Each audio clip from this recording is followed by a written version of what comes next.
정부가 추경 17조 3천억 원과 기금 지출 증액 2조 원 등 총 19조 3천억 원을 풀 계획입니다. 앞서 공기업 투자 1조 원을 늘린 것을 포함하면 총 20조 원이 넘는 규모입니다. 금융감독당국이 가계부채 연착륙을 위해 과잉대출을 엄격히 규제하기로 했습니다. 이에 따라 지역별 주택가격, LTV, 연체율 등을 종합적으로 고려해 가계부채 위험 수준에 대한 분석을 강화할 방침입니다. 출고 3년이 지난 수입차의 평균 감가율은 44.5%로 국산차보다 10%가량 높은 것으로 나타났습니다. 이는 구매 후 3년이 지나면 중고차 시장에서 출고가의 절반 가격에 팔린다는 의미입니다. 분당, 일산 등 일기 신도시 아파트 시가총액이 고점을 찍었던 2007년과 비교해 28조 원 이상 하락한 것으로 조사됐습니다. 2007년 4월 135조 원이던 일기 신도시 아파트 시가총액이 28조 원 이상 하락한 것으로 중대형이 전체 감소분의 83%를 차지했습니다.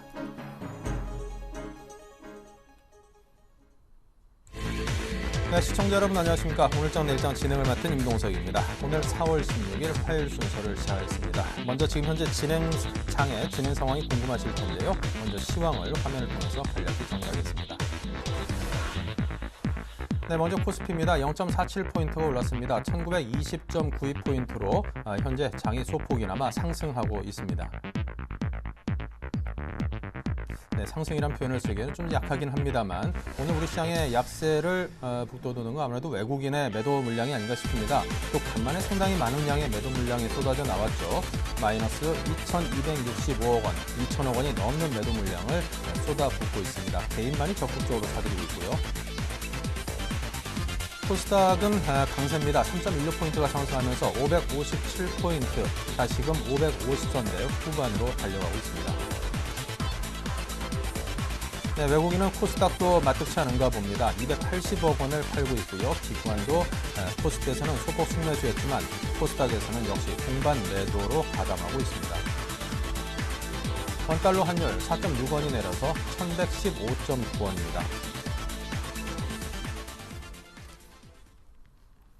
네, 시장 상황이 상당히 어지럽습니다. 기대했던 중국에서도 시장에서 예상했던 것에 좀 못 미치는 그런 경제 성장 수치를 발표하면서 시장이 상당히 좀 실망하는 모습이었고요. 전일에 뉴욕이라든가 유럽 증시 큰 폭으로 떨어졌습니다. 그리고 자재들 값도 워낙 많이 떨어졌죠. 원자재 가격도 금값이 이게 떨어진 가격 기준으로는 사상 최대로 떨어졌다고 유가도 빠지고 이래저래 시장이 상당히 불안합니다. 이런 상황에서도 우리 증시가 소폭이나마 강보합세 그리고 코스닥은 상승세를 이어간다는 게 우리 증시가 상대적으로 체력이 참 좋구나 이런 생각을 하게끔 합니다. 자, 오늘장 내일장 일부에서 어떤 내용들이 준비되어 있는지 한번 보겠습니다. 임수균 연구원과 함께하는 애널리스트에게 듣는다. 지수 1900대 전후에서 지지력 확인이 전망된다고 하고요. 자, 국내 기업들 1분기제 실적 발표들을 앞두고 있죠. 그 일정을 주목해야겠습니다. 지수형 ETF, IPT 대형주 중심의 대응이 유효하다는 의견입니다. 김민수 차장의 내일은 1등주 1분기 기업 실적과 향후 전망을 확인할 필요가 있다는데요. 중국 관련주 저성장 국면 속에 상대적으로 부각될 업종에 관심을 두자고 합니다. 임병석 팀장의 추세 매매의 달인 1분기, 2분기 실적 개선 종목에 관심을 두고 있고요. 중소형주와 코스닥을 중심으로 매매를 하는 전략을 유지하잖아요. 이정복 대표의 7일간의 수익 다이어리, 오늘은 STI가 준비되어 있습니다. 네, 오늘장 자세히 정리해 보겠습니다. 삼성증권 임수균 연구원입니다. 안녕하세요. 네, 안녕하십니까. 네, 먼저 미국과 중국의 이 경제 지표 부진과 함께 이 보스턴에서 테러까지 일어나면서 상당히 증시가 좀 공포감에 휩싸이는 분위기입니다. 자, 그래도 좀 우리 시장만큼 좀 잠잠한 듯한데요. 자, 다시금 좀 우리 코스피가 저점 확인 과정을 거칠 것인지 아니면 시장 점검과 함께 앞으로 어떤 방향으로 흘러갈 것인지 전망을 함께 들려주시기 바랍니다. 예, 일단 결론부터 말씀을 드리자면은 지난주에 코스피가 이제 장중에 1902포인트까지 이제 내려간 적이 있었는데요. 이제 그 정도를 해서 좀 저점을 확인한 게 아닌가라고 생각을 하고 있습니다. 지금 대외적인 악재들이 다시 좀 부각이 되고 있는데, 뭐 테러 같은 요소들은 뭐 좀 일시적인 이벤트로 끝난 경우들이 많았고요.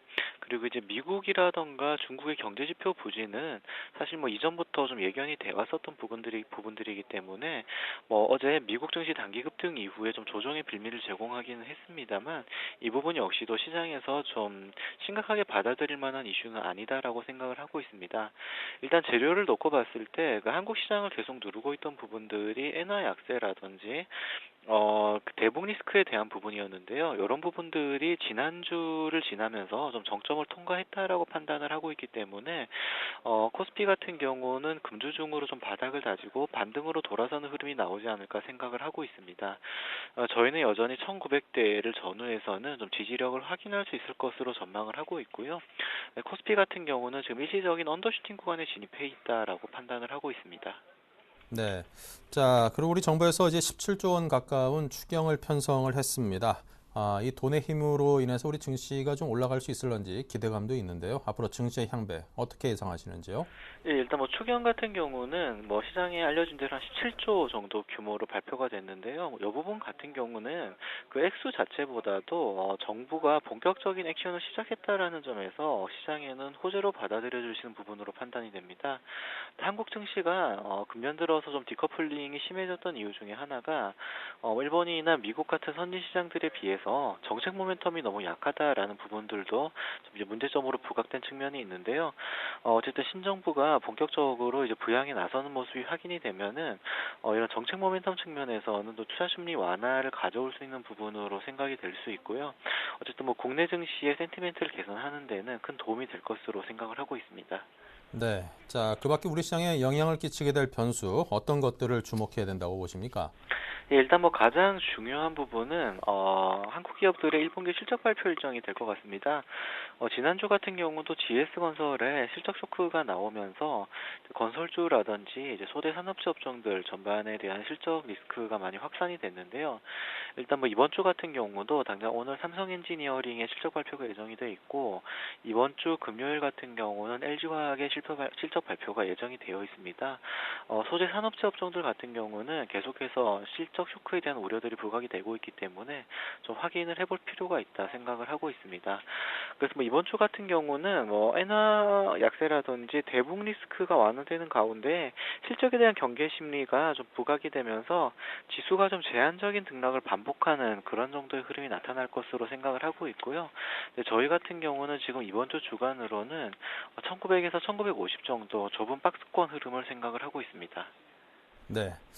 자, 그리고 이제 중국에서도 발표한 수치가 상당히 좀 시장에서 마음에 들지 않는 모양입니다. 8% 이상 나오리라고 예상을 했는데, 자, 7%대로 나왔다는 게 좀 충격 아닌 충격이었던 것 같고, 키프로스에서도 외환 보이고 매도 소식 등으로 이 국제 금시세가 하루 만에 9% 이상이나 폭락을 했군요. 33년 만에 최대 하락폭이라고 하는데, 자, 앞으로 어떤 영향을 끼칠지 모르겠습니다. 그동안 이제 금을 좀 많이 편입해 놓은 투자자분들도 있겠고, 우리 뭐 한국은행도 이제 금값 관련해서 4천억 이상 지금 손실을 보고 있다고 하는데 상당히 우려가 되네요. 예, 일단 뭐 금가격 약세 같은 경우는 좀 원자재 가격의 전반적인 약세와 연관지어서 생각을 해볼 필요가 있을 것 같습니다. 금이라는 자산은 대표적인 안전 자산이기도 한데요. 일부 구간에서는 이제 달러와 강세가 두드러진다거나 하는 구간에서는 원자재 가격과 동행해서 가격이 움직이는 경우들도 많이 발생을 하고 있습니다. 최근에 중국발 모멘텀이 많이 부진하면서 이제 원자재 가격들도 약세를 보이고 있는데, 이런 부분들과 맞물려서 좀 가격이 많이 올랐다라는 인식이 형성되어 있는 금은 같은 귀금속들에 대해서 좀 투매가 나오고 있는 부분들이 문제다라고 생각을 할 수가 있겠습니다.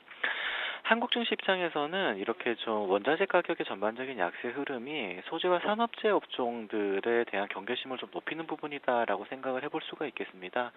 역시 뭐 아까 말씀드렸던 이제 1분기 실적 확인 과정에서 소재 산업재 업종에 대한 경계심리가 필요하다라는 점을 말씀을 드렸는데요. 이런 부분들과도 좀 연관지어서 생각할 수 있는 이벤트로 판단을 하고 있습니다. 네. 자, 이래저래 시장의 변동성도 상당히 커 보이고 대내외 변수도 굉장히 적지 않습니다. 이 시점에서 어떤 전략을 세우고 임해야겠습니까?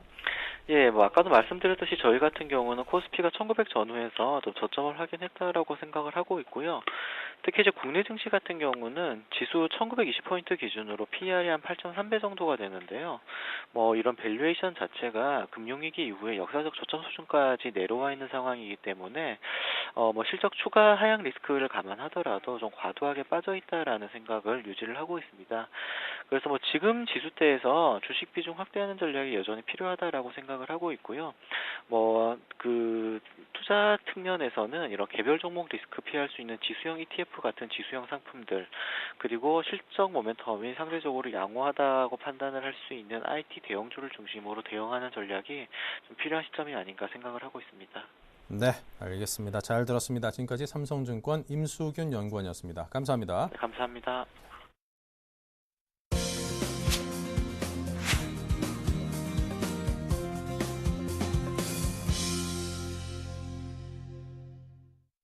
자, 내일 갈 수 있는 종목 어떤 것들인지 미리 파악해보는 기회를 갖겠습니다. 내일은 1등주 SK증권 명동 PIB센터의 김민수 차장입니다. 안녕하세요. 네, 안녕하십니까. 네, 미국과 중국의 경제지표 부진, 그리고 금값의 대폭 하락, 그리고 보스턴 테러 공포 확산까지 악재들이 아주 그냥 줄줄이 겹쳤습니다. 자, 우리 시장 어떤 전략을 갖고 임해야겠습니까? 예, 일단 요즘 보면은 악재가 악재를 넘어서 거의 뭐 종합 세트식으로 좀 다가오는 것 같습니다. 그만큼 일단 시장에서 부담이 좀 크게 다가온다고 생각되고 있는데요. 일단 그 북한 리스크만 좀 지나면은 조금 더 낫지 않을까라고 봤던 관점들이 오히려 끝나고 나서는 하나씩 둘씩 좀 더 늘어나는 모습들이 부담이 좀 크다고 볼 수 있을 것 같고요. 일단 먼저 그 1, 4분기 기업 실적에 대한 우려가 좀 크다고 볼 수 있을 것 같은데요. 일단 이 부분들은 먼저 이제 GS건설로 촉발이 된 모습들입니다. GS건설 같은 경우 예상보다 더 큰, 한 4천억대 넘는 어떤 손해로 저가 수주에 대한 피해를 고스란히 안는 모습들로 좀 보여주고 있는 모습들인데, 그런 상황 쪽에서 원래 1, 4분기 쪽에서 국내 기업들 실적이 상대적으로 그렇게 높지는 않았습니다. 낮은 상황 쪽에서 특히 환율이라든가 경기가 불안한 모습들을 계속 내포하고 있었기 때문에 실적에 대한 부담감들이 그렇게 좀 우려가 되는 상황 쪽에서 일단 GS건설로 확인이 되다 보니까 오히려 좀 더 시장이 몸을 많이 움츠리는 어떤 그런 모습들로 나타났다고 볼 수 있을 것 같고요. 그런 가운데에서 시장 눈높이가 더 낮아지는 상황들, 이런 점들은 눈여겨봐야 될 걸로 보여지고 있고, 그만큼 실적이 이런 상황 쪽에서 실적이 또 예상했던 것보다 조금이라도 안 좋게 나온다. 그렇다고 한다면 주가는 좀 더 충격을 받는 어떤 그런 악순환의 과정이 이어지지 않나 생각되고 있고요. 물론 지금 많이 하락했던 소재주, 산업주 관련돼서 철강, 화학, 건설, 조선 어떤 이런 쪽은 갖고 계신 분들은 거의 뭐 지금 참담한 심정이시겠지만은 일단 물론 지금 가격대가 거의 과매도권입니다. 그 낙폭이 좀 심했기 때문에 과매도권이라서 반등은 조만간 나올 수 있는 자리 쪽으로는 해석을 하고 있지만은 이 반등에 대한 어떤 모멘텀, 그러니까 즉 어떤 시기에 연결이 돼서 어떤 자율 반등 성격도 지금 무시하고 있는 상황들이고요. 어떤 모멘텀이 반등을 할 수 있는 모멘텀이 좀 없는 상황이다 보니까 아무래도 주가에는 계속 그래서 매물만 좀 쌓여가는 좀 악순환이라고 생각되고 있는데, 일단 지금부터는 그런 종목들, 오늘도 이제 삼성 엔지니어링이 실적이 발표가 될 예정인데요. 이런 실적을 확인하는 모습들이 이제 가장 필수적이라고 생각되고 있고, 예상보다 실적이 그래도 조금 나으냐 아니냐에 대한 흐름들, 그리고 더욱 중요한 거는 앞으로의 전망, 그러니까 즉 1, 4분기가 거의 바닥권이고 2, 3분기부터 개선될 수 있다는 어떤 전망들의 흐름들이 확인된다. 그렇게 되면은 오히려 조금 더 주가에는 긍정적이지 않을까라는 생각들인데, 여전히 심리는 안 좋다는 쪽으로 일단은 흐름을 접근을 하셔야 되는 걸로 볼 수 있을 것 같습니다. 두 번째는 그 중국 GDP 성장률 하향이 화된 모습들인데요.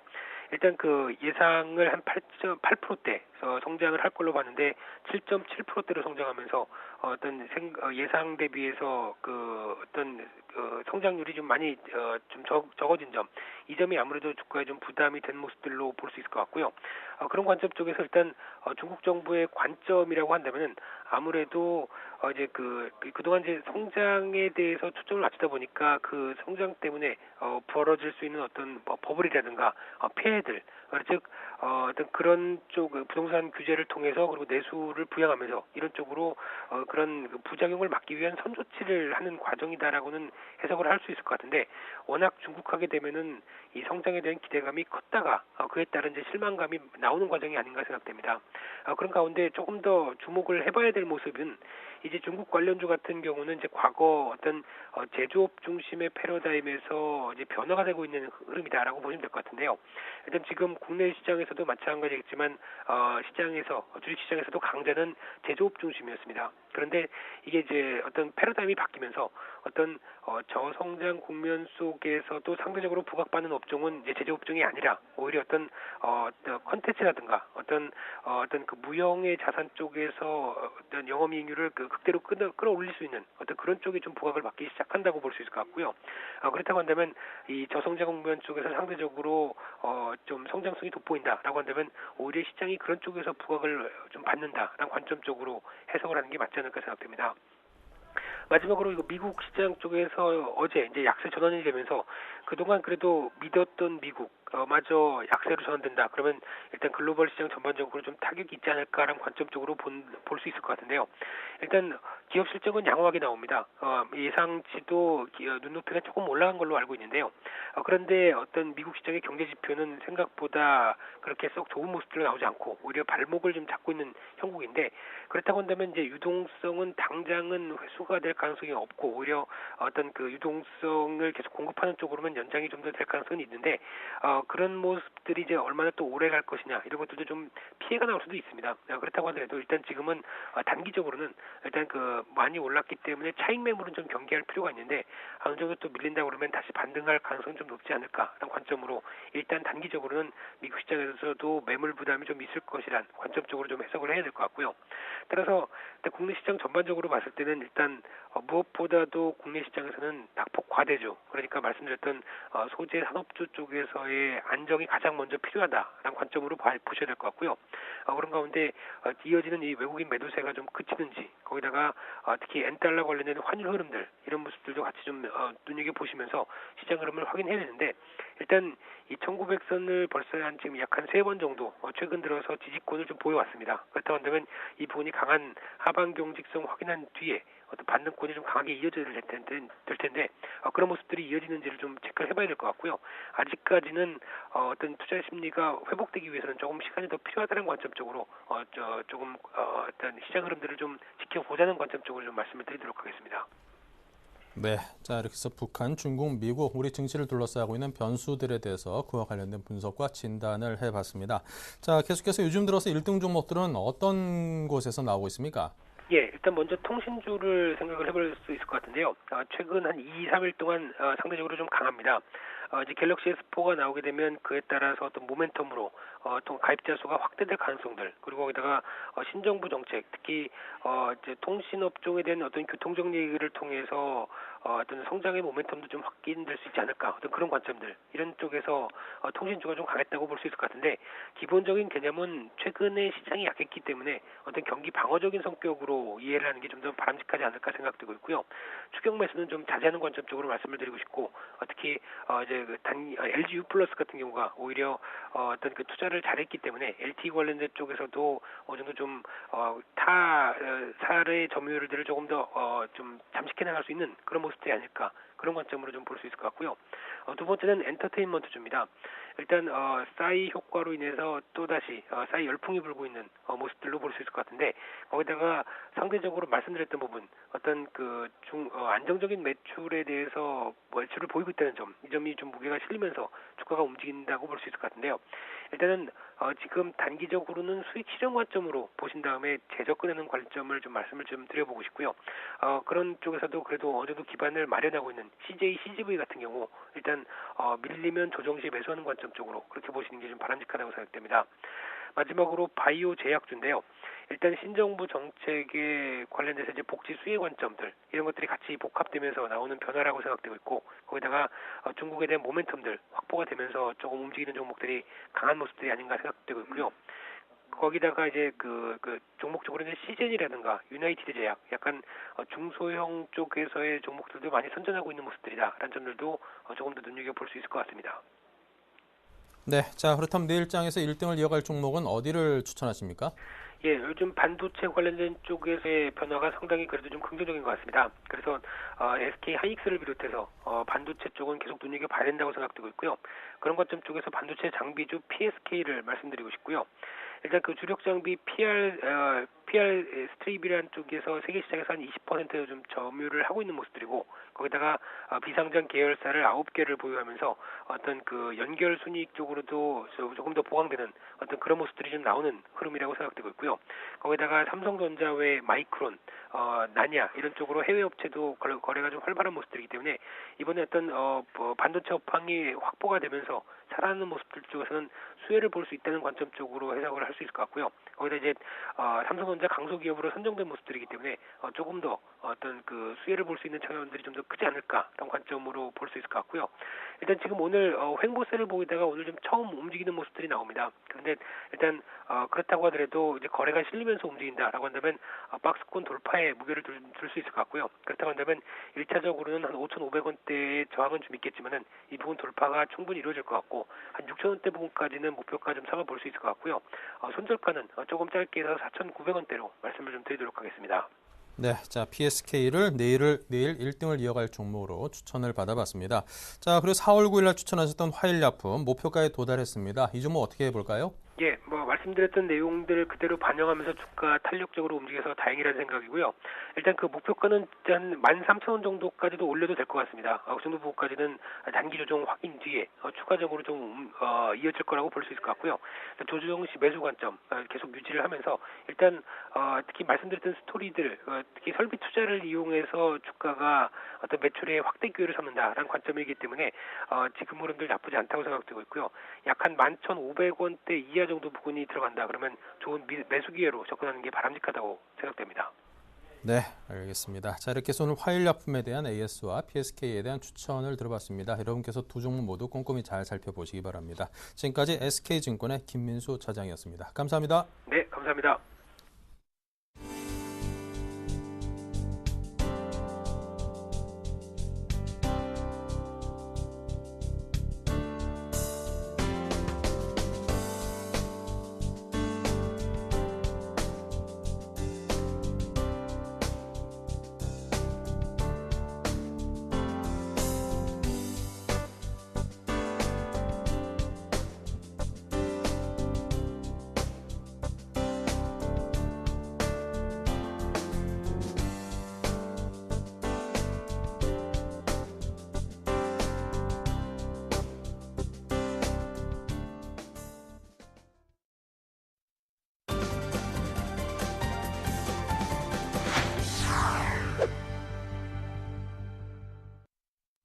네, 주식시장에서 투자하는 방법에는 여러 가지가 있겠지만 그중에 한 가지 아주 주요한 투자 방법은 시장의 추세를 잘 쫓아서 큰 흐름을 잘 타가면서 매매를 하는 추세 매매 기법이 아닌가 싶습니다. 항상 추세 매매 기법에 여러분께 큰 도움을 드리고 있는 포스온의 임병서 팀장님과 함께 추세 매매 달인 진행하겠습니다. 어서 오십시오. 네, 안녕하세요. 네. 자, 미국과 중국에서 이 경제지표 발표했는데 영 부진하게 나왔습니다. 지금 같은 확 좀 힘을 좀 실어줘야 되는데 반대라서 좀 그렇고요. 그리고 이게 적지 않은 사람들이 죽고 다치는 이런 테러 사건까지 일어나고 나니까 좀 뒤숭숭합니다, 분위기가. 자, 현재 시장 상황은 어떤 상황인지 정리를 좀 해주시고요. 어떤 전략을 세우고 임해야 될런지도 함께 말씀해 주십시오. 네, 일단 이번 주 3월 이제 미 소매 판매가 예상치를 하회하면서 북한이 이제 태양절을 맞이하였고 또 그로 인해서 대북 관련 리스크가 절정에 다다를 것을 염두에 둔 이제 관망 심리가 어느 정도 투자 심리를 위축시켰다 이렇게 좀 볼 수 있을 것 같습니다. 이후 또 중국 1분기 GDP가 예상치를 하회하면서 코스피가 재차 하락하면서 어제 같은 경우 장 후반 낙폭을 줄이면서 약 보합으로 마무리되는 모습을 보여줬고 금일 같은 경우도 지금 기관의 수급으로 인해서 코스피 시장 어느 정도 강보합의 형태를 나타내고 있지만 지금 외국인 같은 경우에서 2,300억 정도 매도 물량이 나오고 있기 때문에 수급적인 측면에서 아직 개선돼야 될 부분이 많이 남아있다 이렇게 좀 보고 있고요. 현재 대북 관련 리스크라든지 엔화 약세, 1분기 기업 실적 하향 조정이라든지 기업 신뢰도 급강 그리고 미 경제 회복에 대한 의구심을 포함한 네 가지 악재로 인해서 코스피 변동이 확대되고 있고 그로 인해서 글로벌 증시와 디커플링 형상을 보이고 있는 모습이긴 하지만 엔화 약세와 북한 리스크가 완화되고 있다는 모습은 어느 정도 코스피 시장의 악재가 해소될 수 있다는 좀 측면을 볼 수 있을 것 같고요. 이런 측면의 이유를 좀 살펴보면 북한 리스크의 경우 이번처럼 장기간에 걸쳐서 영향을 미쳤던 것이 좀 이례적인 사건이고, 특히 지난주에 개성공단 폐쇄에 이어서 북한의 미사일 발사 경고와 또 한국 내 외국인에 대한 대피 경고까지 나오면서 투자 심리를 좀 악화시키는 모습을 보여줬습니다. 하지만 이제 그 전일 태양절을 기점으로 어느 정도 시장에서는 클라이맥스를 찍었다, 이렇게 좀 반응들이 나오고 있기 때문에 그만큼 북한의 의도가 김정은 체제 확립을 목적으로 한 심리적인 성격의 위협이었음을 재차 확인한 만큼 과거 학습 효과로 인한 리스크 감소 효과는 어느 정도 나타날 것으로 예상되고 있습니다. 단 이제 기존과 달리 위협 강도와 빈도가 강화되는 가운데에서 이번 또 25일 북한군 창군 기념일을 앞두고 있는 만큼 단기 변동성에 따른 가능성은 염두에 둬야 할 것 같고요. 그런 측면에서 수급적인 부분이 계속 악화가 된다면 전저점이 1850포인트까지도 하방을 좀 열어두셔야 될 것 같습니다. 또 일본 중앙은행의 양적 완화 정책 발표 이후에 급등세를 지속했던 엔달러 환율이 이제 100엔을 좀처럼 넘어서지 못하면서 어느 정도 상승 탄력이 현저히 둔화되는 모습을 좀 보여줬고, 그런 측면에서 일본이 과도한 엔화 약세물 좀 부담스러워한다는 의견들이 좀 나오고 있습니다. 그런 측면에서 엔화 부분들도 어느 정도 악재가 좀 마무리되고 있다, 이렇게 볼 수 있을 것 같고요. 다 이제 기존 악재가 여전히 좀 상존하고 있는 가운데 어느 정도 상방으로 끌어올릴 수 있는 모멘텀, 국내 기업 실적까지 좀 악화되는 모습을 보여주고 있기 때문에 어느 정도 단기간 내에 탄력적인 반등을 기대하기는 좀 어렵지 않나, 이렇게 좀 보고 있고, 현재 지금 시장에서 좀 개별 종목으로 가고 있는 모습을 좀 보여주고 있기 때문에 아직까지는 뭐 대형주보다는 중소형주라든지 코스닥 종목으로 좀 관심을 가져보자, 이렇게 좀 말씀을 드리도록 하겠습니다. 네. 자, 그리고 한 17조 원 가까운 추경이 편성됐습니다. 이 추경 예산이 돈이 풀리면서 좀 우리 증시에 도움이 될 만한 그런 추경 효과 기대해봐도 되겠습니까? 네, 일단 뭐 돈을 풀고 하면 일단 은행 업종들의 좀 수혜가 좀 예상되고 있고, 그런 측면에서 지금 현재 코스닥 장도 좀 강한 모습을 보여주고 있지 않나, 이렇게 좀 보고 있습니다. 그런 측면에서 아까 말씀드린 대로 이제 국내 기업 실적 부진이 지금 시장에서 뭐 북한 리스크라든지 엔화 부분보다 가장 악하게 나타내고 있는데, 일단 기업 실적 부분을 좀 살펴보면 완성차 리콜이라든지 건설사 저가 수주 논란 등의 최근 이제 부각된 개별 종목 이슈들도 근본적으로 실적에 대한 우려가 좀 있다, 이렇게 볼 수 있을 것 같고, 그런 측면에서 대북 리스크 또 엔저 우려, 완화된 지난 금요일 증시를 좀 보더라도 이들 실적 부진 업종들을 중심으로 좀 조정이 연출되는 모습을 좀 보여줬습니다. 특히 금주의 경우는 실적 우려가 큰 일부 종목들의 실적 발표가 일정이 예정되고 있기 때문에 어느 정도 대형주 아직까지는 좀 조심해야 될 것 부분이고요. 지난주 또 뭐 GS건설의 어닝 쇼크, 해외 건설 수주 전반에 대한 불신을 가져왔듯이 특정 기업의 실적 발표가 동종 업계 전반의 우려로 이어질 가능성이 좀 유의를 하시면서 어느 정도 추경에 맞춰서 따라서 이제 소재라든지 산업 등 실적 부진 업종에 대해서는 신중한 모습으로 좀 관종할 필요가 있다, 이렇게 말씀드릴 수 있을 것 같고요. 또 이들 업종은 구조적 공급 과잉 이슈가 여전히 향후 또 실적 개선의 악화 부분으로 남길 수 있기 때문에 지금 국가에서 정책을 펼치고 있긴 하지만 종목별로 선별 대응이 필요하다, 이렇게 말씀을 드리겠고, 이번 증시 같은 경우도 이번 주도 이제 뭐 완화되는 악재와 또 지속되는 악재가 좀 계속 나올 수 있을 것으로 보고 있습니다. 그런 측면에서 정책 모멘텀 쪽으로 초점을 맞춰 보시는 것은 긍정적이긴 하지만 어느 정도 추세를 이끌 만한 호재는 좀 부족하고 있기 때문에 어느 정도 그 종목별 대응, 그리고 수급 위에 들어오는 종목들 실적이 1분기를 기점으로 2분기부터 개선되는 종목들을 좀 초점을 맞춰보자, 이렇게 말씀을 드리도록 하겠습니다. 네. 자, 과거 예를 보면 한 5조 원 정도 추경 예산이 풀릴 경우에 증시가 좀 상승 쪽으로 흐름을 탔다라는 그런 분석도 있고 보면요. 앞으로 이제 추경에 따른 우리 증시의 긍정적인 효과 한번 기대해 보겠습니다. 자, G20 재무장관 회의가 열릴 예정인데요. 이와 관련해서 환율에 대한 전망은 어떻게 가져가야 되겠습니까? 네, 일단 지금 뭐 엔저 부분이 뭐 100달러를 돌파한다는 말들이 많았습니다. 그로 인해서 그 수출주들한테 부진한 모습을 보여줬고, 하지만 아직까지 뭐 100달러를 엔저 같은 경우도 100달러를 돌파하지 못하고 어느 정도 흐지부진한 모습을 보여주고 있는 만큼 또 그런 부분에서 엔저 부분이 완화가 되고 있습니다. 그런 측면에서 엔달러 환율 지금 가장 큰 우려할 부분은 아니다. 하지만 아직까지 남아있는 악재다, 이렇게 좀 말씀을 드리도록 하겠습니다. 네, 남아있는 악재다. 자, 그럼 현 시장 상황에서 추세 매매를 할 경우 어떤 것들을 눈여겨봐야겠습니까? 네, 일단 지금 추세 종목들, 지금 뭐 여러 가지 종목들이 있습니다. 그런 측에서 제가 이제 업황을 좀 말씀드릴까 하는데, 일단 게임주를 좀 말씀드릴까 합니다. 게임주 같은 경우 작년 실적을 좀 보더라도 1분기를 필두로 2분기부터 강한 상승하는 모습이 좀 나왔습니다. 그런 측면에서 올해 같은 경우도 2분기를 좀 관심 있게 지켜보자, 이렇게 좀 말씀을 드리겠고요. 그런 측면에서 2012년도 카카오톡 이제 뭐 게임센터 흥행에 힘입어서 연간 매출 462억, 그리고 영업이익 70억 원으로 창사일에 첫 1차 흑자전에 성공했다고 밝힌 만큼 모바일 컨텐츠 비즈니스에 대한 관심이 재상승하고 있다는 시점입니다. 그런 측면에서 모바일 게임주 좀 관심을 가져보자 이렇게 말씀을 드리겠고요. 네. 또 외국인 수급 그런 측면에서 좀 관심을 가져볼 필요가 있고 지금 현재 대형주 단기 낙폭 과대로 인해서 그 기술적 반등을 노리시는 분들이 많습니다. 하지만 대형주 같은 경우는 기술적 분석으로 접근하시기보다는 어느 정도 업황 자체가 턴어라운드 된다는 초점에 좀 맞춰보실 필요가 있을 것 같고요. 그런 측면에서 지금 시장을 보더라도 코스닥 그리고 중소형주들은 전 고점을 뚫기 위한 매수세가 강하게 붙고 있기 때문에 중소형주 그리고 코스닥 중심에 관심을 좀 갖자 이렇게 말씀을 드리겠고 마지막으로 실적 시즌이 이제 본격적으로 시작되는 만큼 1분기 실적이 우려되더라도 2분기 실적이 이제 본격적으로 개선되는 종목들에는 좀 관심을 가져볼 필요가 있다 이렇게 말씀을 드리겠습니다. 네.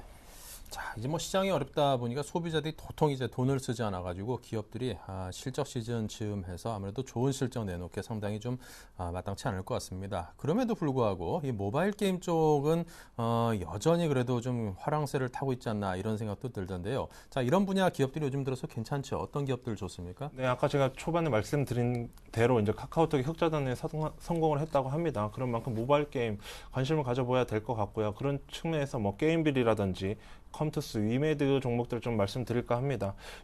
게임빌 같은 경우는 이제 1분기 같은 경우가 전분기와 달리 이제 신작 부재로 인해서 탑라인 성장이 좀 다소 부진했다는 측면에서 실적이 좀 주가가 부진한 모습을 보여줬습니다. 그러나 2분기에는 작년 지스타 공개 이후 기대를 모은 야구 3종을 포함해서 SNG 등 다양한 이제 신작품을 출시할 것으로 좀 보고 있고 그런 만큼 성장세를 이어나갈 것으로 보고 있습니다.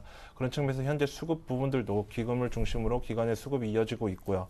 또 위메드 같은 경우도 지금 현재 단기 박스권에서 강하게 이제 121선을 뚫으면서 강한 상승하는 모습을 보여주고 있는데 일단 위메드 같은 경우도 신작 흥행으로 1분기 양호한 실적 성장이 좀 기대되고 있습니다. 그런 측면에서 게임빌이라든지 컴투스보다 좀 더 강한 모습이 나오고 있고 뭐 윈드러너라든지 에브리타운 등의 신작 모멘텀들이 지금 현재 모바일 게임 시장에서 1, 2를 다투고 있기 때문에 이런 신작 성장력도 확인하지 않았나 이렇게 좀 볼 수 있을 것 같고 추가적인 또 신작 출시에 따라서 2분기 이후에 지속적으로 실적 개선을 이어나갈 것으로 보고 있기 때문에 어느 정도 2분기까지 성장성이 좀 기대되고 있고 위메디 같은 경우는 또 싸이 수혜주로 또 묶이는 뭐 이런 에피소드들이 나오고 있는데 그런 측면에서 모바일 게임 윈드러너에서 싸이 캐릭터를 도입하면서 이런 뭐 테마도 묶이긴 하지만 그런 것보다는 2분기 실적을 좀 살펴보면서 접근하시는 전략 맞지 않나 이렇게 말씀드리겠습니다.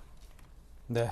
자, 그렇다면 현재 시장 상황에서 좀 골라서 투자를 한다면 어떤 기업을 고르시겠습니까? 네, 일단 모바일 게임주 중에서도 컴투스를 좀 말씀드릴까 합니다. 지금 차트를 한번 보더라도 대부분 리스크로 인해서 단기 음봉을 나타내면서 바닥권에서 61선을 지지해줬죠. 그런 만큼 또 수급이 붙으면서 강한 상승하는 모습이 나오고 있는데 일단 컴투스 같은 경우는 글로벌 LTE 스마트폰 보급 확대로 올해부터 또 해외 모바일 게임 시장 고성장에 좀 초점을 맞춰볼 필요가 있을 것 같습니다. 그런 측면에서 기존에 출시되었던 게임들도 안정적인 순위권을 좀 유지하고 있고 신규 게임 출시가 지속되면서 매출 성장이 좀 이어나갈 것으로 보고 있습니다. 그런 측면에서 1분기에 7개의 라인업을 어느 정도 출시를 했고 2분기에도 15개에서 20개 정도 신작을 출시할 것으로 전망되고 있기 때문에 매출 성장은 계속 이어나갈 수 있을 것으로 보고 있고 그런 측면에서 해외 라인업 증가 이 부분도 해외 매출을 좀 개선될 것으로 보고 있기 때문에 모멘텀들이 남아있다 이렇게 말씀을 드리겠습니다. 또 이제 계속 미뤄오던 낚시 게임이라든지 골프 게임 출시 그리고 또 카카오톡 플랫폼을 통한 다수의 게임 출시를 목전에 좀 두고 있기 때문에 신작 모멘텀에 대한 기대 좀 맞춰보시면 될 것 같고요. 지금 수급적인 측면도 컴투스 오늘 같은 경우도 지금 기간의 수급이 6일가량 6거래일 정도 이어지고 있고 기금의 수급도 3일 정도 들어오는 모습 아주 긍정적으로 보고 있습니다. 그런 측면에서 기간의 수급이 들어온다는 초점 계속 좀 맞춰보시면 될 것 같고 차트를 보시더라도 현재 전고점인 고점 이 부분을 돌파를 한다면 강하게 돌파를 나올 수 있다 이렇게 보고 있기 때문에 목표가를 이제 65,000원 부근으로 좀 잡아보시고요. 손절가 같은 경우는 53,000원으로 좀 제시를 해드리도록 하겠습니다. 네, 알겠습니다. 자, 이렇게 해서 이 종목 가운데 컴투스를 오늘의 추천 종목으로 들어봤습니다. 자, 지난 포트폴리오 살펴보죠. 네, 자 지금 포트폴리오가 원형 그래프로 나오고 있습니다. 현금이 35% 비중으로 3분의 1 정도를 차지하고 있습니다.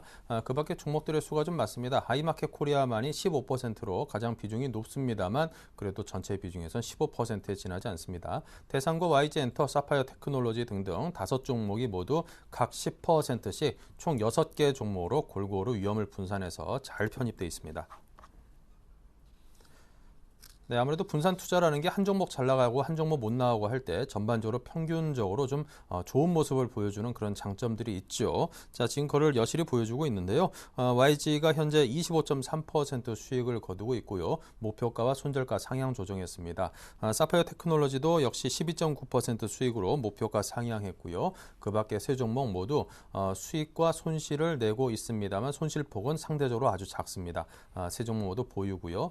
자, 그 다음 종목 보겠습니다. 11.7% 올라있는 대상 목표가 역시 상향 조정했습니다. 지금까지 불안한 때일수록 아무래도 먹고 마시는 제품들을 생산하는 자, 이런 음식료 업종들이 아무래도 경기 방어주로서 좀 각광을 받죠. 네, 이 종목들에 대한 AS를 이어가죠. 네, 일단 오늘 목표가 달성을 했던 세 종목에 대해서 좀 말씀을 드릴까 합니다. 지금 YG 엔터테인먼트라든지 대상 그리고 사파이어 테크놀로지가 제가 제시해드렸던 목표가를 좀 달성을 했는데 일단 YG 엔터테인먼트 같은 경우 좀 살펴보면 지금 목표가를 지금 8만 원으로 제시해드렸는데 강한 분께 뚫으면서 이제 88,700원을 좀 나타내고 있습니다. 일단 저희가 처음에 매수를 했던 싸이 신곡 젠틀맨이 이제 초점을 맞췄던 만큼 세계적인 인기 몰이를 이어나가고 있는 초점에 강한 모멘텀을 좀 받고 있고 어느 정도 베트남이라든지 싱가포르 등에서도 아시아 국가 음원 차트 1위를 하면서 강한 좀 모멘텀을 받고 있지 않나 이렇게 말씀을 드리겠습니다. 또 이제 YG 같은 경우는 제가 목표가를 이제 상향을 했던 이유는 일단 지금 초점을 맞췄던 싸이 음반 출시에 맞춰갖고 주가가 상승하는 모습이 나왔고 향후 또 뭐 콘서트 수입이라든지 인지도 상승에 따른 광고 효과를 좀 볼 수 있다 이렇게 볼 수 있을 것 같고요. 지금 음반 출시 초기이기 때문에 어느 정도 유튜브를 통한 뮤직비디오가 전 세계 널리 퍼져나가고 이런 수익들로 인해서 어느 정도 계속 시너지가 효과가 난다면 주가는 추가 상승이 나올 수 있다 이렇게 말씀을 드리겠고 YG 같은 경우는 또 5월 1일 음원 스트리밍 이제 그 수혜를 좀 받을 것으로 보고 있기 때문에 5월 초까지도 상승 모멘텀이 남아 있지 않나 이렇게 좀 보겠습니다. 그런 측면에서 지금 YG 엔터테인먼트를 본다면 강한 모멘텀으로 있기 때문에 신규 매수를 하기에는 좀 위험한 부담이 있지 않나 이렇게 말씀을 드리겠고요. 지금 현재 7만 원의 매수 단가로 있기 때문에 현재 같은 경우는 지금 갭상승 2번을 하는 모습을 보여줬기 때문에 일단 전일 양봉으로 갭상승했던 고점 85,000원 부근을 하방 돌파하지 않는다면 위에까지는 어느 정도 보유하는 나가시는 전략을 좀 말씀드리겠습니다. 그런 측면에서 목표가 같은 경우를 98,000원, 95,000원으로 좀 제시를 해드리겠고요. 손절가 같은 경우는 익절가죠. 85,000원으로 좀 제시를 해드리도록 하겠습니다. 또 이제 다음에 이제 목표가를 달성했던 대상을 한번 살펴보면 대상 같은 경우 이제 북한 리스크에도 불구하고 추세 상승을 이어나가는 모습을 좀 보여줬습니다. 일단 대상 같은 경우는 1인 가구 증가, 가공식품 시장 규모가 점점 확대될 것으로 좀 예상되고 있고 가공식품의 안정적인 성장도 기대되고 있습니다. 그런 측면에서 가격 인상 효과와 또 원가 하락세로 소재식품의 수익성은 2분기부터 좀 증가될 것을 보고 있기 때문에 아까 제가 말씀드렸던 1분기 실적보다는 2분기 실적이 개선되는 종목들 관심을 갖자. 그런 측면에서 대상 지금 추세 타는 시세 속에서는 굳이 수익 실현을 하지 않고 보유해 나가시는 전략이 맞지 않나 이렇게 말씀을 드리겠고요. 그런 측면에서 대상 목표가 같은 경우를 43,000원, 42,000원으로 좀 제시를 해드리겠고 익절가 같은 경우를 지금 11선을 무너뜨리지 않는 한 38,000원 부근을 좀 제시해 드리도록 하겠습니다. 그리고 이제 사파이어 테크놀로지 세 번째로 이제 목표가를 달성했던 사파이어 테크놀로지 같은 경우는 북한 리스크로 인해서 빠졌던 부분을 양봉으로 강하게 메꾸는 모습을 보여줬습니다. 그만큼 매수세가 강하다 그리고 또 모멘텀이 강하다라고 이렇게 볼 수 있을 것 같은데 수급적인 측면에서도 현재 지금 사파이어 테크놀로지 같은 경우는 기관의 수급이 이어지고 있습니다. 어느 정도 기금의 수급도 지금 보름가량, 한 달가량 이어지고 있기 때문에 어느 정도 추세 상승은 남아있다. 그리고 사파이어 같은 경우는 계속해서 실적 악화로 인해서 주가가 눌렸지만 올해부터 실적이 돌아서고 있고 업황 자체, LED 업황 자체도 본격적으로 올해 성장 업황으로 좀 주목받고 있는 만큼 계속해서 끌고 나갈 수 있는 종목이다 이렇게 말씀을 드리겠고요. 그런 측면에서 목표가 38,000원 달성한 모습을 보여주긴 했지만 어느 정도 그 목표가를 상향 조정한 45,000원 부근 정도까지는 제시를 좀 해드릴 수 있지 않나 이렇게 말씀을 드리겠습니다. 그런 측면에서 지금 대상이라든지 사파이어 그리고 YG 같은 경우는 제가 목표가를 상향을 조정을 해드렸냐면 지금 현재 다른 종목들로 쉽게 옮겨 다니는 전략을 세우다가는 수익 손해를 또 볼 수 있기 때문에 지금 수익이 나고 있는 종목들 안정적으로 실적이 받쳐주고 수급이 받쳐준다면 가져갈 수 있다 이렇게 말씀을 드리겠고, 아이마켓 코리아 같은 경우도 간단하게 말씀을 드리면 아이마켓 코리아도 수급이 지금 계속해서 이어지고 있습니다. 그런 측면에서 제가 아까 말씀드렸지만 추세가 무너지건 추세 상승을 타건 수급이 끊기기 전까지는 추세 상승이 나올 수 있습니다. 그런 측면에서 기관의 수급이 이어지고 있고 오늘 같은 경우 밑꼬리를 들면서 2% 정도 강하게 상승을 하고 있기 때문에 보유해 나가시는 전략 말씀을 좀 드리겠고요. 또 바이오랜드 같은 경우는 현재 좀 손해를 보고 있기는 하지만 현재 차트를 보시더라도 목표가 제가 손절가를 제시해드렸던 15,000원 부근에서 강하게 윗골을 들면서 위로 끌어올리는 모습을 보여줬기 때문에 어느 정도 손절가를 15,000원 부근까지는 좀 잡고 대응을 해보셔도 되는 지금이 주가가 아닐까 이렇게 말씀을 드리겠습니다. 그런 측면에서 바이오랜드 성장성을 보고 좀 더 보유해 나가시는 전략 좀 말씀을 드리겠고, 삼진 L&D 같은 경우도 현재 좀 추세가 깨지면서 어느 정도 수급적인 부분에서 악화가 되고는 있지만 태블릿 PC 수혜라든지 LCD 이쪽으로 좀 초점을 맞춰본다면 단기간에 좀 눌리긴 했지만 중장기적으로 성장 모멘텀이 살아있고 지금 현재 수익 구간으로 나오고 있기 때문에 좀 안정적으로 보유해 나가시는 전략 좀 말씀을 드리겠습니다. 네, 자 이렇게 해서 포트폴리오에 편입된 종목들에 관해서 앞으로 어떻게 다뤄가야 될지 그 부분에 대한 의견을 들어봤습니다. 자, 지금까지 임병석 팀장과 함께했습니다. 감사합니다. 네, 감사합니다.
네, 7일간의 수익 다이어리 코너 이어가겠습니다. 현재 수익 어디까지 와 있는지 점검부터 하죠.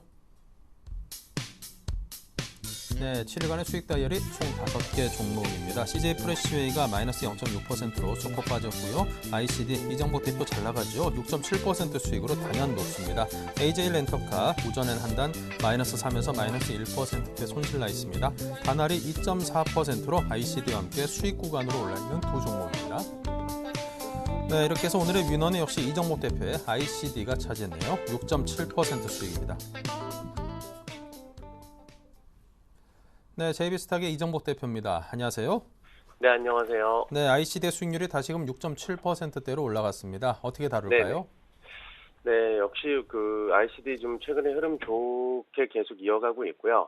역시 수익도 나고 있지만 수급이 최근에 좀 들어와주고 있습니다. 그래서 15,100원 현재 이제 오늘 고점 15,200원인데 단기 목표가 16,000원 선 아마 이번 주에 도달이 가능할 것 같습니다. 그래서 트레이딩 관점으로 보시는 분들은 여전히 괜찮다고 볼 수가 있고, 일단 주봉을 봐야 되는데 기술적으로 언급을 해드리면 주봉 라인의 목표가가 주봉 61선이 16,400원, 500원 이 라인까지 걸려 있습니다. 이번 주에 주봉 거래량이나 주봉 거래량을 봤을 때 16,400원 여기까지 도달이 가능할 것으로 보고 있고요.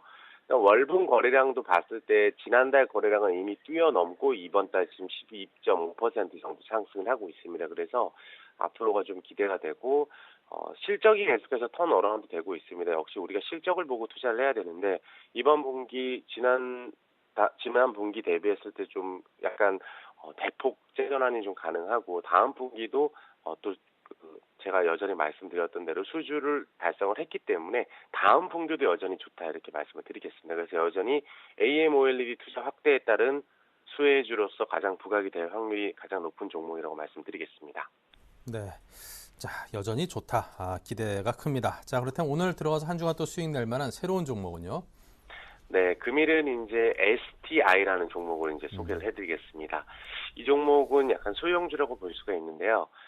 제가 이제 그 소형주를 공략할 때 이제 포인트는 일단은 실적이 좋아야 됩니다. 실적이 좋아야 되고, 일단 우상향으로 좀 진행이 되면서 모멘텀이 있는 종목들로 인해서 투자를 한다면 급등을 노릴 수 있는 종목으로서 좀 적합한 종목이 아닌가 생각이 들고 있고요.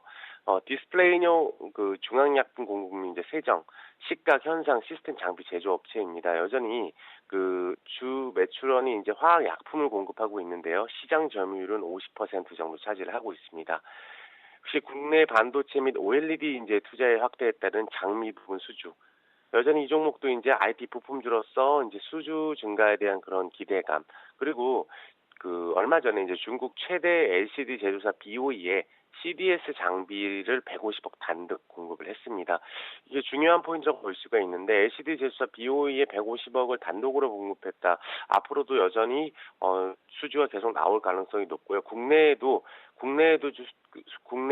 이제 시장의 매출을 이제 다각화를 하면서 역시 이제 매출을 다각화한다는 것은 좀 안정적인 매출처를 확보를 했다 이렇게 말씀드리겠고요. 중국의 디스플레이 업체에 이제 공격적인 투자가 계속 이어지고 있기 때문에 이 부분에 대해서 이제 그 수출 모멘텀을 앞으로 좀 이렇게 수출주로서 이제 앞으로 실적도 계속 좋아진다면 여전히 종목이 좀 좋지 않겠나 생각을 하고 있습니다. 역시 차트를 보면서 말씀을 드리면 자, 일봉 차트를 한번 보신다면 주가가 지금 굉장히 안정적으로 상승을 해주고 있습니다. 지금 보면 주가가 코스닥 지수보다도 여전히 좋은 흐름을 보여주고 있고요. 우상향을 계속해서 기록을 하고 있는데 보통 이러한 흐름을 보이는 종목은 당장은 아닐지라도 5일선을 좀 이렇게 지지받으면서 한 차례 급등이 나오는 경향이 너무나 많기 때문에 이 종목에 대해서 주봉도 굉장히 지난달 주봉 밑골을 달면서 거래량이 굉장히 많이 나와졌고요. 월봉 거래량을 봤을 때도 이번 달 충분히 현재 구간에서 10% 이상은 목표가로 제시할 수 있을 정도로 단기간에 도달이 가능할 것으로 보고 있기 때문에 매수가는 종가 부근에서 매수를 하시면 될 것 같고요. 그리고 목표가 자체는 일단 단기간에는 3,600원을 제시해드리고 중장기적으로 봤을 때는 4,000원 이상 그 이상도 가능한 종목이 아닐까 생각하고 있습니다. 네. 자, 오늘은 STI에 대한 추천을 받아봤습니다. 원일 특강 ICD에서 제3회 아주 그냥 수익 잘 나는 그런 종목으로 탄생하길 기대하겠습니다. 지금까지 JB스탁의 이정복 대표였습니다. 감사합니다. 네, 감사합니다. 네. 자, 그리고 하이투자증권 금융센터 이기택 과장을 또 연결해 보겠습니다. 안녕하세요. 네, 안녕하십니까. 네, 우전엔 한단 지난주에 급등할 때 추천을 받았었는데 좀 소폭이긴 합니다만 그래도 마이너스 1.3% 현재 손실입니다. 이 종목 어떻게 다뤄야 될까요? 네, 일단 지금 휴대폰 케이스 업체 대부분의 업체들이 신고가 행진을 계속하고 있고요. 휴대폰 부품주, 카메라 모듈 관련주들이 상당히 좋은 모습을 보여주고 있는데 이런 종목들은 계속해서 들고 가고 홀딩을 해야 된다는 전략이 유효하다라고 보여집니다. 지금 막 종가상 코스닥 신고가 갱신을 하고 있는데요. 그러니까 코스닥 지수가 새로운 지평을 열고 있다라고 보여지는데 거기에 주도주들은 무엇인가라고 봤을 때 스마트폰 부품주도 그렇게 볼 수가 있겠습니다. 그중에서 케이스, 연성 PCB, 카메라 모듈 계속해서 이 자리를 비롯해서 소개를 드렸는데요. 그런 종목들은 연중 내내 실적 발표할 때마다 업사이드가 나오는 종목들이니까 이런 종목들은 홀딩하자라고 보여집니다. 그리고 계속해서 말씀드리지만 옥석 거래가 좀 필요한데요. 휴대폰 케이스에서 다 같은 케이스가 아니라 삼성전자뿐만이 아니라 기타 여타 업체들한테도 납품하는 경쟁력 있는 업체가 추가적으로 상승 랠리를 펼 가능성이 높기 때문에 중국의 로컬 업체를 고객사로 기반을 하고 있고 거기다가 삼성전자가 추가로 벤더에 등록이 됐다라고 하면 신고가 행진은 불보듯 뻔하다 그렇게 볼 수가 있겠습니다. 최근 들어서 파트론, 인탑스, 모베이스 이런 종목들이 주가 시세를 나타내는 것으로 봤을 때 우전엔 한단도 연중 신고가 갱신을 계속해서 해나갈 가능성이 높다 그렇게 평가할 수 있겠습니다. 네, 알겠습니다. 우전엔 한단 지금 드린 말씀을 참고하셔서 혹시라도 매수를 하신 분께서는 잘 대응하는데 참고를 해보시기 바랍니다. 지금까지 이기택 과장과 함께했습니다. 감사합니다. 네. 네, 자 오늘장 내일장 1부 여기서 마치고요. 잠시 후 2부에서 계속 이어가겠습니다.